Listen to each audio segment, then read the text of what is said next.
Hello, everyone. Welcome to the When at Work podcast. You're your host, Julian Lee here. Today, I'm joined by Chad Austin from Kansas City. Welcome to the show, Chad.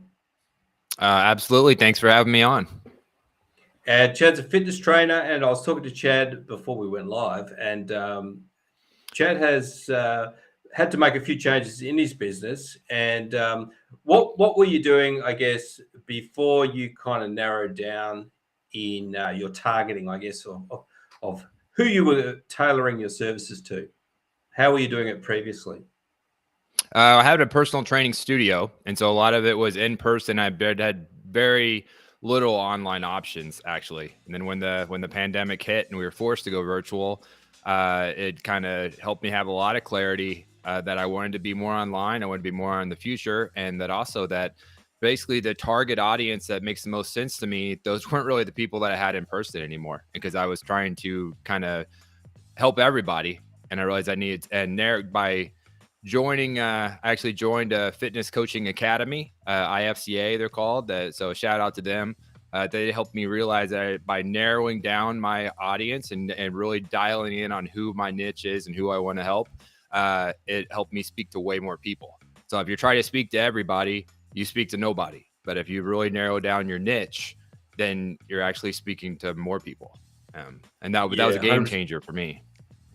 Yeah, absolutely. And what's the timeline of this? Like, were you already heading this way before the pandemic hit, or was it because the pandemic hit, then you joined this IFC Academy? Like, how did that all work? Well, I knew I wanted to, but I wasn't ready to make that move quite yet. So the pandemic, just like it did many of our businesses, it forced my hand. So it was the push I needed. But then as I started doing it and I struggled to do it on my own, I had the recollection that many of us do in business, that I had, if I want to do this, I need to learn from people who have done it already. And so I reached out and found a company that were also trainers and have been through this path already. And I put my pride to the side and decided I need to learn from them. And that's been a great decision. But yeah, the pandemic gave me the push I needed. And then once a little success, started stacking the wins for confidence. And then I realized that was the perfect route for me to go. So, did they teach you more of a marketing angle to your business? Is that international fitness? What is it? IFC, IFCA, International or IFCA. Fitness Coaching Academy. Yeah, And are they IFCA. primarily a marketing tool, or for coaches, or are they like a general business mentorship for people like yourself? Is that what they do specifically? Well, the tools would be that they teach would be universal, but they are personal trainers, and so that have learned how to go online. So that's one thing as a personal trainer, you vision. When I started 15 years ago, you vision helping people at a studio in person, and so this evolution of going online and helping people across the world is something I never pictured at first. And so it's crazy how we have evolved with all this. But they basically help you find your audience, and so those people that you can impact the most, they help you get those people in front of you, and that's the key to any success. You're not going to help anyone if those people can't find you and you can't find them. And so that's something you have to, if you're going to be successful online, you got to figure that out. Yeah, absolutely. Who your audience is, and so how did you decide to sort of narrow down on that particular segment of people? Why did you choose them? Were they the best people to work with? Did they like you the most? How did that work? It's a little mix of both. I mean, it's a little mix of all, but it's I think a lot of my avatar it's just for reference. It's busy dads between 30 and 50, and who are former athletes, now busy professionals. And I think I am a lot of that person. And so a lot of the life changes and hurdles and everything I've gone through in my own fitness journey is this person. And so I can really identify with this person, and some of my clients I can too. And I just learned that that's the people I can make the most impact with. And so really zeroing down on that. So for reference, my target before was, I'm an online fitness professional who helps people figure out how fitness fits in their life. And that's just way too broad. That's basically everybody. But by narrowing it down, way more people are going to see me. And so that's been the difference. But And how did that look like? What did you actually put in place across the board to change your messaging and to send out the message of who you wanted to attract? Like, did you change your website? Did you change what you're doing on social media? Changed changed my message on social media. So every time I make a post on social media now, I know exactly who my post is for and who I'm talking to.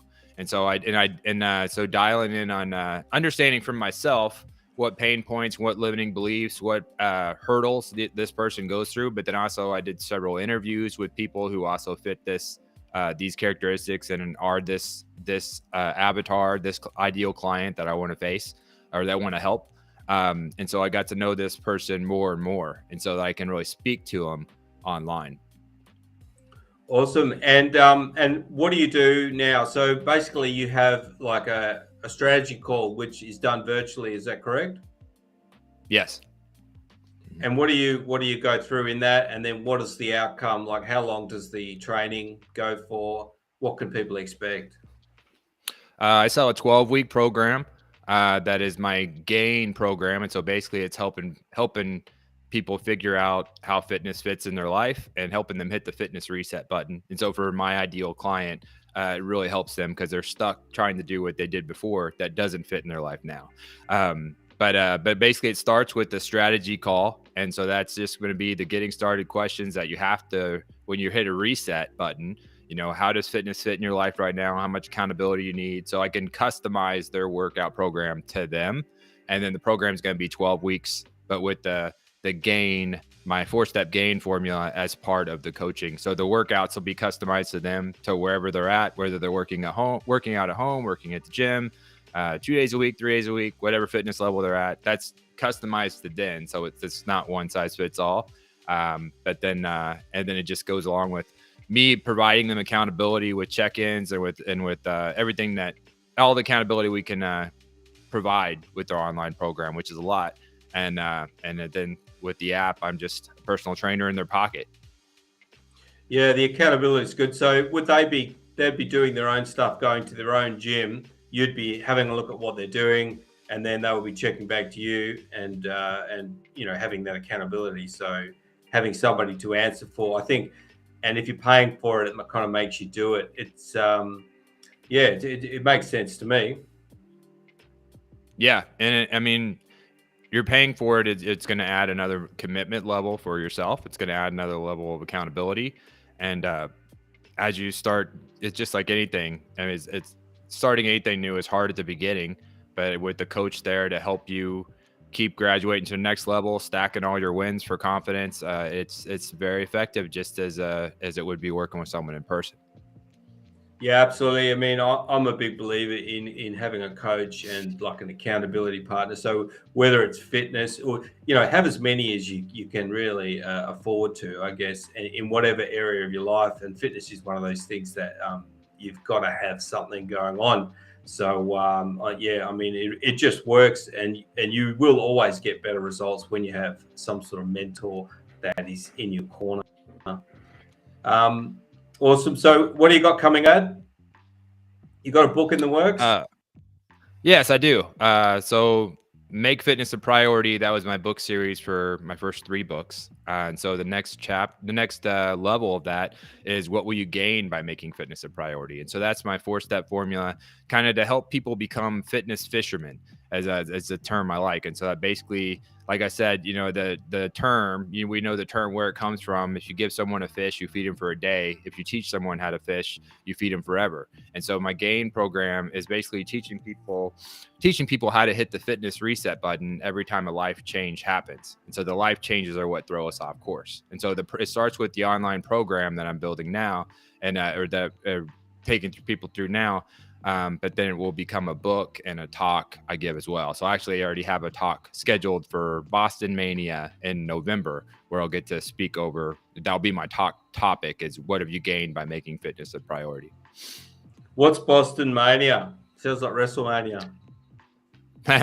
It's a fitness convention, but for fitness professionals, and fitness enthusiasts. And so it's there's like 50 presenters, I think, that over 3 days that talk on various topics, whether it be nutrition, mindset, exercise. And so it's just a chance. I always love going to these as an attendee before, as a chance to come back inspired and to take your game back up to another level. But now I'll get to start going to it as a presenter. How did you get that? How did you get that spot as a speaker? Because that's a very, very valuable marketing for you. I've been working on that's something I've been working on for a while. I've been doing a lot of speaking after I wrote my first book, and I've been working on my speaking skills. But this GAIN program, when I came up with it, I just felt like this is something that can really make a difference in the fitness industry. If we teach people how to get back on track faster when they go through a change, then that can really be game changing for people, rather than getting in a spot where you're putting off getting fitness back in your life for longer and longer because you can't see how to restart. So this is something I hope to, this is just the first step, and it eventually becomes a course for trainers to take and improve their game as trainers. But how did you actually get onto this event as a speaker? That's what I was interested in, because might be other trainers out there thinking that'd be great if I could get myself speaking at an event. How did that come about? Well, just putting a talk together and reaching out to the people in charge and pitching it. And so that's something I've been working on for a while. There's a lot of trainers out there that are great trainers and people can learn from, but there's so many speaking spots. And so it takes some work to keep putting your name out there. That's definitely been a work in progress for me. But it just started by getting the first one and doing a good job, and people wanting to hear more from you, and then it just grows from there. But it's been a work in progress for a couple of years too. It's not something that's an overnight success. You got to work on your talk, perfect it, and put the work in, getting yourself in front of those people. So you work out what you're going to say, and then do you have a list of up and coming fitness events around the country, and do you try to get in touch with those organizers and submit them like a video, demo reel type thing? Is that what you did? Yeah, all of them have normally an application process if you want to be a presenter. So you can go through the application process, and normally on their website somewhere, where there's Wrestlemania events throughout the country throughout the year, and there's all kinds of fitness conferences that go on. But normally all of them have an application process if you want to be a speaker, and it's just like anything else. You gotta work your way up if you're new at it. But keep filling out the applications and sending stuff in, I think mindset and behavioral change, focusing on that as teaching in fitness, is something that's kind of newer.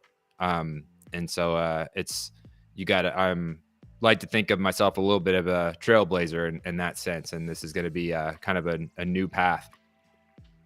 Yeah, the mindset stuff, it's always, and the people running these events, they like those type of topics. So it makes, it gives them something good for the attendees. So yeah, that definitely makes sense.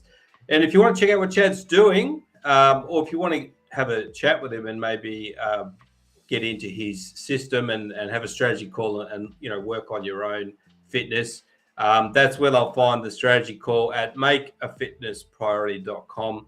And your central time in the US, so if time zone will be an issue, it'll probably be US based.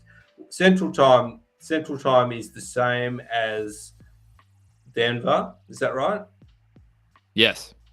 Yeah, I got you. All right, cool. Well, thanks for coming on, Chad. It's good to see you. You're doing some interesting things in that field.